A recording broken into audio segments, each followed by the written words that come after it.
1593년 3월 임진왜란 이듬해 잇따른 해전의 승리로 영웅 대접을 받았지만 이순신의 몸은 그때부터 이미 망가지고 있었습니다. 종기가 터져 고름이 흐르니 말을 타는 것조차 비명이 나온다. 젖은 군복, 무거운 갑옷, 쉴 틈 없는 전장, 피부는 짓눌리고 짓무르기를 반복했습니다.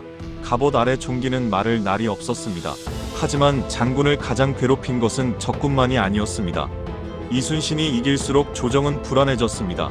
선조는 백성이 자신보다 이순신을 더 믿고 따른다는 사실을 견디지 못했습니다. 원균은 공을 가로채고 허위 보고를 일삼았습니다.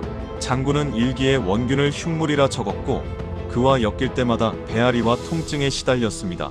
원균이 온갖 망령된 짓을 하니 입으로 다 말할 수 없다. 가슴이 답답하고 뒤틀려 밤새도록 신음했다. 적은 앞에 있었지만 장군의 몸을 먼저 무너뜨린 것은 등 뒤의 시기와 모함이었습니다. 그의 광난, 즉 급성 위장 증세는 전쟁보다 사람 때문에 더 깊어졌습니다. 실적을 내도 운이 좋았을 뿐이라고 깎아내리는 상사, 성과를 가로채는 동료. 장군의 우라와 복통은 그런 곳에서 시작되고 있었습니다.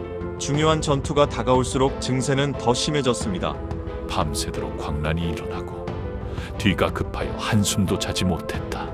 기운이 다 빠져 일어나 앉지도 못할 지경이다.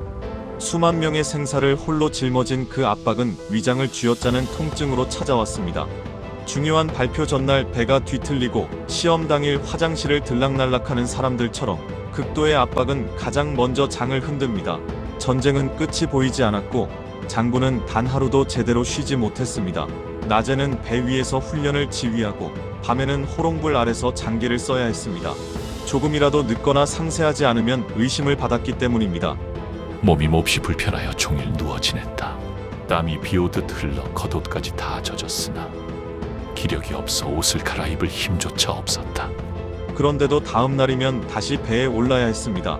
장졸들이 자신만 바라보고 있었기 때문입니다. 아파도 쉴 수 없는 사람. 몸은 식은땀으로 젖고 기력은 바닥났지만 그는 다시 갑옷을 입었습니다. 그리고 1597년 장군의 인생에서 가장 잔인한 해가 시작됩니다. 일본군은 거짓 정보를 흘려 조정을 흔들었고 선조는 이순신에게 출격을 명했습니다. 이순신은 그것이 함정임을 간파해 움직이지 않았지만 선조는 이를 항명으로 봤습니다. 결국 장군은 한양으로 압송돼 모진 고문을 당했고 겨우 목숨만 건진 채 백의종군을 명받았습니다. 7년을 바쳐 지킨 바다를 빼앗긴 채 병졸의 옷을 입고 남쪽으로 걸어 내려가야 했습니다. 그리고 만신창이가 된 그 몸 위로 역병까지 덮쳤습니다. 몸이 몹시 차고 열이 나며 오한이 심해 소미불을 뒤집어 써도 추위를 이길 수 없었다. 그 길 위에서 어머니의 부고를 듣습니다. 하지만 장례도 치르지 못한 채 남쪽으로 향해야 했습니다. 커리어의 몰락, 가족의 상실, 신체의 파괴, 인생이 줄 수 있는 가장 잔인한 고통이 한꺼번에 몰려온 순간이었습니다. 길에서 만나는 사람마다 장군을 피했습니다. 아는 척하는 이가 아무도 없었습니다. 장군은 일기에 적었습니다. 세상 인심이 이토록 차가운가. 배가 뒤틀려 한 걸음도 떼기 어려웠지만 그는 걸었습니다. 그것은 단순한 복통이 아니었습니다. 자신을 지켜줘야 할 조직에게 배신당했을 때 오는 몸의 거부 반응. 극도의 스트레스가 위장을 마비시킨 시민성 위장장애의 모습과도 닮아 있었습니다. 그리고 장군은 다시 불려왔습니다. 하지만 돌아와 보니 수군은 이미 7천량에서 참패한 뒤였습니다. 7년을 피땀으로 일궈온 주력 함대는 거의 수장되었고 남은 배는 단 12척뿐. 적은 133척을 끌고 밀려오고 있었습니다. 그 충격과 허망함은 결국 몸의 통증으로 터져나왔습니다. 가슴이 답답하고 뒤틀려 간과 담이 뒤집히는 것 같구나. 그런데도 선조는 수군을 없애고 육군에 합류하라고 명했습니다.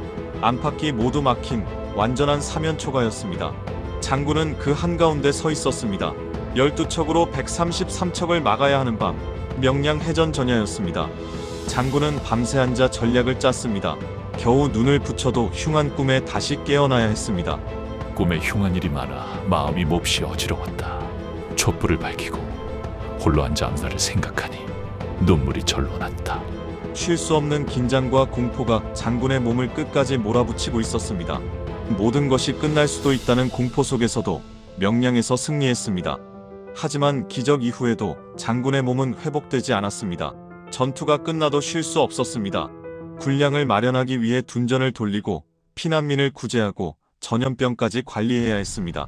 해상 전투와 육상 행정을 함께 떠하는 장군의 하루는 늘 24시간이 모자랐습니다. 서류 앞에 앉은 장군의 손이 떨리고 종이 위로 코피가 떨어집니다. 자리에 눕자마자 코피가 터져 한돼 남짓이나 쏟아졌다. 하지만 멈출 수 없었습니다. 그 장계를 올리지 않으면 조정은 또 자신을 의심할 것이기 때문입니다. 장군은 솜으로 코를 틀어막고 다시 붓을 들었습니다. 몸이 보내는 마지막 경고조차 그는 정신력으로 눌러가며 버티고 있었습니다. 주말도 없이 야근하며 쌓인 보고서 앞에서 시달리다가 결국 코피를 쏟아내는 사람. 그 모습은 오늘의 우리와도 닮아 있습니다.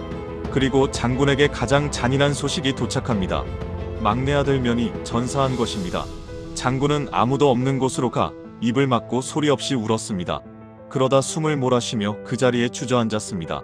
정신이 어지러워 어찌할 바를 몰랐다. 간과 담이 타버리는 것 같아 신음하며 뒤척였다. 그 충격은 장군을 한동안 일어나지 못하게 만들었습니다. 극도의 슬픔이 몸을 멈춰 세운 심리적 쇼크에 가까운 상태였습니다. 하지만 슬퍼할 시간조차 없었습니다. 적이 바로 앞에 있었고 그는 끝까지 장수여야 했습니다. 부하들 앞에서는 사령관이었지만 홀로 남은 밤에만 아들의 이름을 부르는 아버지였습니다. 억눌린 슬픔은 결국 몸부터 무너뜨렸습니다.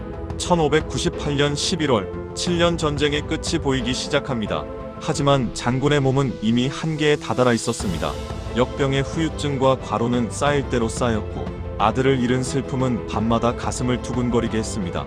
차가운 바닷바람은 종기와 통증을 더 깊게 파고들었습니다. 추위가 뼈를 찌르는 듯하여 온몸의 마디마디가 비명을 지른다. 갑옷의 무게가 천근만근처럼 느껴진다. 기력은 다했고 말 한마디조차 힘겨웠습니다. 누우면 코피가 멈추지 않을 정도였습니다. 그런 몸을 이끌고도 장군은 마지막 전투를 준비했습니다. 전투 전날 밤 그는 손을 씻고 하늘을 향해 기도했습니다. 이 원수를 물리칠 수만 있다면 오늘 죽어도 여한이 없나이다. 그것은 살기 위한 기도가 아니라 목숨을 걸고 전쟁을 끝내겠다는 마지막 결심이었습니다. 1598년 11월 19일 새벽 노량의 바다가 불탔습니다. 그리고 장군은 그 바다 위에서 눈을 감았습니다. 7년 동안 그의 몸은 끊임없이 비명을 지르고 있었습니다.